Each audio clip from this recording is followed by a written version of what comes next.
Hello दोस्तों, कैसे हो? आई होप आप सभी अच्छे होंगे।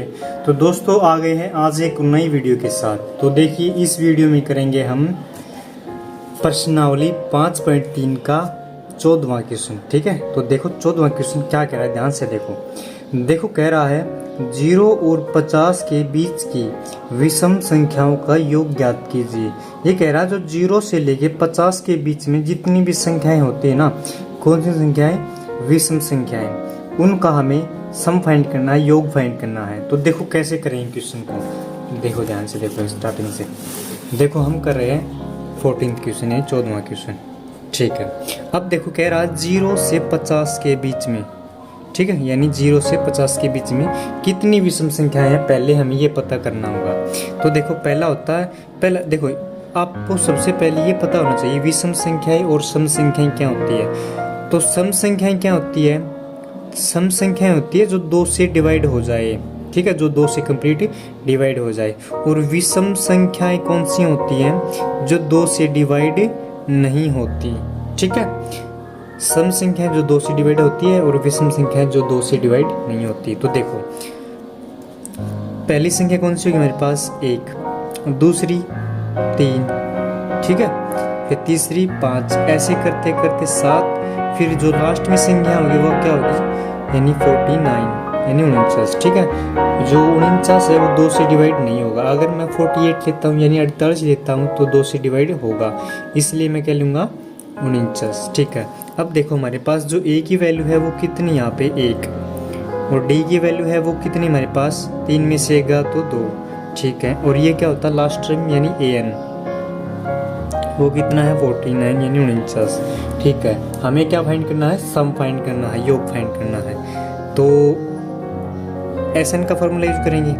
Sn बराबर है n/2 into 2a plus n minus 1 into D.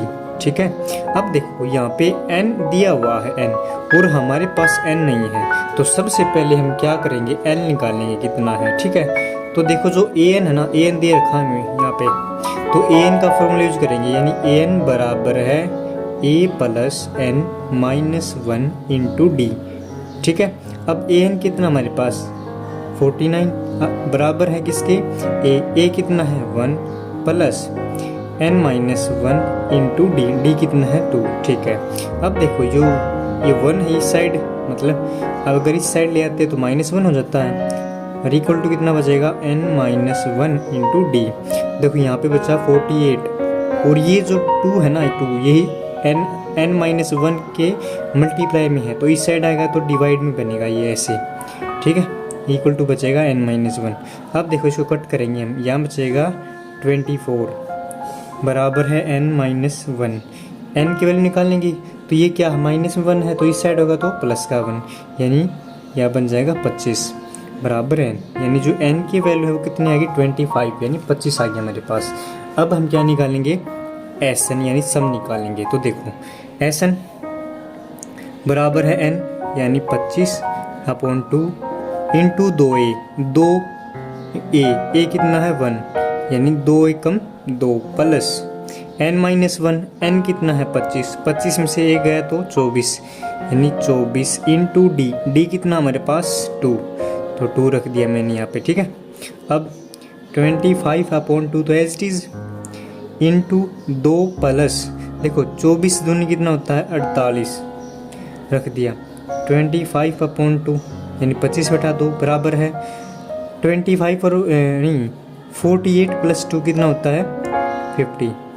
ठीक है, यानी 50 होता है। अब क्या करेंगे? मल्टीप्लाई में है तो इसको कट कर सकते हैं हम, 2 से कट करेंगे, यहाँ होगा 25 यानी 25। अब देखो 25 × 25 कितना होता है?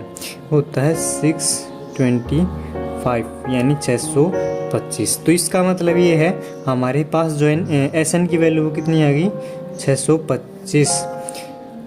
ठीक है, तो इसका मतलब 0 से लेके 50 तक की, 0 से लेके 50 तक की जितने भी विषम संख्या होती हैं, जितनी भी ओड नंबर होते हैं ना, तो सबका सम कितना होगा? 625। ठीक है, यानी 625 होगा। आई होप आपको वीडियो समझ आई होगी। तो अगर वीडियो आपको पसंद आती है तो वीडियो को लाइक, शेयर एंड चैनल को सब्सक्राइब ज़रूर करेगा। तो चलो मिलते हैं नेक्स्ट वीडियो में, तब तक के लिए टेक केयर।